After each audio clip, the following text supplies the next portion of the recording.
Hello my friend, welcome to the session of wellness wonder and learning. आज हम बात करेंगे भारत, तुर्की और अजरबैजान के बीच हुए कुछ खास रिश्तों में परिवर्तन के बारे में।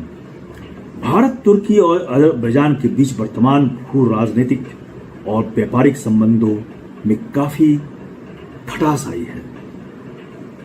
भारत के व्यापारिक संगठनों ने तुर्की और अजरबैजान के खिलाफ व्यापारिक बहिष्कार बायकॉट की घोषणा की है। यह कदम इन दोनों देशों द्वारा पाकिस्तान को खुले तौर पर समर्थन देने की प्रतिक्रिया के रूप में सामने आया है। भारत और पाकिस्तान के बीच लंबे समय से तनावपूर्ण संबंध रहे हैं, लेकिन विशेषकर अभी 22 अप्रैल को जब आतंकवादियों ने भारत के नागरिकों की बेरहमी से हत्या की, धर्म पूछकर उनकी हत्या की, इसको लेकर भारत और पाकिस्तान के बीच की क्या स्थिति अभी रही है, ये हम सभी जानते हैं। भारत ने पाकिस्तान को वो सबक सिखाया है कि वो बरसों तक इसे याद रहेगा और उसे उभरने में हो सकता है बरसों लग जाए, काफी लंबा समय लग जाए, या वो नहीं उभर सकता है। पाकिस्तान के टुकड़े टुकड़े हो जाएंगे। कई बार जब पाकिस्तान अंतर्राष्ट्रीय मंचों पर भारत के विरुद्ध बयान देता है या समर्थन जुटाता है, तो ऐसे में जो देश पाकिस्तान के पक्ष में खड़े होते हैं वे भारत की रणनीतिक और कूटनीतिक नजर में आते हैं। तुर्की ने कुछ वर्षों में अंतर्राष्ट्रीय मंचों पर भारत के खिलाफ बयान दिए हैं, विशेषकर संयुक्त राष्ट्र में कश्मीर को लेकर। वहीं अजरबैजान ने भी पाकिस्तान के साथ अपने मजबूत द्विपक्षीय संबंधों को बनाए रखते हुए भारत के रुख का विरोध किया है। अब वर्तमान में स्थिति यह है कि confederation of all India traders ने तुर्की और अजरबैजान के साथ सभी आयात और निर्यात गतिविधियों को तुरंत बंद करने का निर्णय लिया है।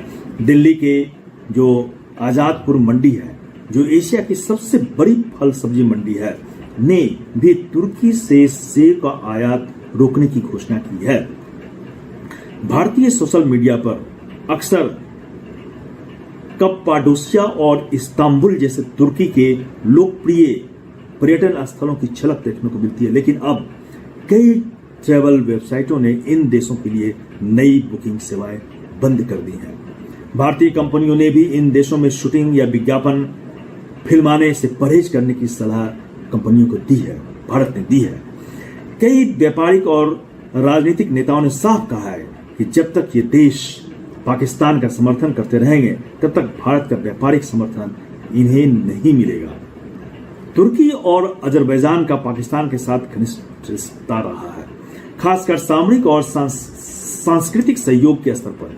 ये देश एक दूसरे को रणनीतिक समर्थन देते हैं, लेकिन भारत, जो अब विश्व की 5वीं सबसे बड़ी अर्थव्यवस्था है, उसके खिलाफ खड़े होने के दीर्घकालीन नतीजे हो सकते हैं, विशेषकर व्यापार और पर्यटन के क्षेत्र में। भारत अब सिर्फ एक क्षेत्रीय शक्ति नहीं है, बल्कि एक वैश्विक खिलाड़ी बन चुका है। विश्व मंचों पर भारत की स्थिति सशक्त हुई है, विशेषकर G20, क्वेड और ब्रिक्स जैसे मंचों पर भारत काफी मजबूत है। भारत का संदेश स्पष्ट है, जो देश हमारे राष्ट्रीय हितों का सम्मान नहीं करते, उनके साथ हम न तो व्यापार करेंगे और न सहयोग करेंगे। तो अब स्पष्ट है कि यह केवल एक व्यापारिक कदम नहीं है, बल्कि भारत की रणनीतिक स्वायत्तता और राष्ट्रीय सम्मान का प्रतीक है। जहां एक ओर भारत वैश्विक मंच पर अपनी स्थिति मजबूत कर रहा है, वहीं यह भी स्पष्ट कर रहा है कि राष्ट्रीय सुरक्षा और विदेश नीति को लेकर किसी भी प्रकार की नीतिगत अस्पष्टता या दोहरे मापदंड को स्वीकार नहीं किया जाएगा। यदि भविष्य में तुर्की या अजरबैजान अपने दृष्टिकोण में संतुलन नहीं लाते हैं, तो द्विपक्षीय संबंधों में पुनरुद्धार संभव है। लेकिन फिलहाल भारत ने अपनी प्राथमिकताएं स्पष्ट कर दी हैं और तुर्की से सभी प्रकार के व्यापारिक संबंध खत्म करने की घोषणा कर दी है।